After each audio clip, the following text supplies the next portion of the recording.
Zdravo svima! Dobrodošli u prvi video Adobe Photoshop.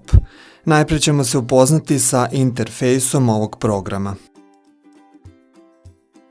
Dakle, kao što ste vidjeli u ovom koraku, u gornjem delu programa nalaze se kartice na koje kada kliknete, otvaraju se padajući meniji. File, Edit, Image, Layer, Type, Select, Filter, 3D, View, Window i Help. Odmah ispod trake sa karticama postoji traka u kojoj su opcije za podešavanje trenutno aktivirane alatke. U ovom slučaju to je alatka Move. Sa leve strane nalazi se traka sa alatkama Photoshopa. Svaku od ovih alatki obrađivat ćemo detaljno kroz kurs.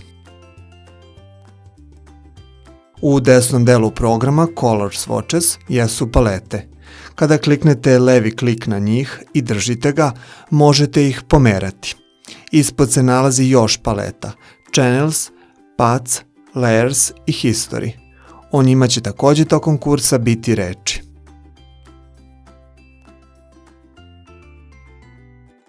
Centralni prostor programa je vaš radni prostor u kojem možete napraviti novi dokument klikom na karticu File pa na opciju New. Također možete ubaciti već postojeći fajl.